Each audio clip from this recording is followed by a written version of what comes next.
गोवा आणि सिंधुदुर्गातील वेश्या व्यवसाय समूळ नष्ट करण्यासाठी कार्यरत असलेल्या अर्ज नावाच्या संस्थेनं नुकत्याच प्रसिद्ध केलेल्या अहवालातून चिंताजनक आणि तेवढीच धक्कादायक बाब समोर आली आहे। शांत सुसंस्कृत जिल्हा म्हणून ओळख असलेल्या सिंधुदुर्ग जिल्ह्यात 609 पेक्षाही अधिक महिला देहविक्री व्यवसायात अडकल्याची धक्कादायक बाब निदर्शनास आली आहे। एवढंच नव्हे तर लगतच्या गोवा राज्यातही फोफावलेल्या या वेश्या व्यवसायात सिंधुदुर्गातील अनेक तरुणी गुंतलेल्या असल्याची चिंता वाढवणारी बाबही पुढे आली आहे। सिंधुदुर्गातील सरकारी तसेच स्वयंसेवी संस्थांच्या कार्यालयाकडे नोंद केलेल्या देह विक्री व्यवसायात अडकलेल्या महिलांचा आकडा 609 पेक्षाही अधिक आहे। प्रत्यक्षात हा आकडा त्यापेक्षाही अनेक पट असण्याची शक्यता आहे।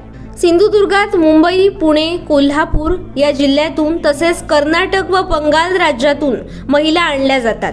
सर्व लैंगिक व्यवहार हॉटेल, लॉज या ठिकाणी होतात। गरिबी, विधवा असणं, कमी बुद्ध्यांक, शिक्षणासाठी गावातून शहरात येणाऱ्या तरुणी या कामासाठी हेरल्या जातात। गोव्यातील एका शहरातील 2 ठिकाणी सापडलेल्या वेश्यांमध्ये सिंधुदुर्गचं एवढं मोठं प्रमाण पाहता संपूर्ण गोव्यात या व्यवसायात अडकलेल्या महिलांमध्ये सिंधुदुर्गातील महिलांचं प्रमाण कित्येक पटीनं अधिक असण्याची शक्यता वर्तवण्यात आली आहे। सिंधुदुर्गातील हे धक्कादायक वास्तव समाजासमोर आणणारी व सिंधुदुर्गवासियांना वेळीच जागृत करणारी अर्ज संस्था गोव्यातील आहे।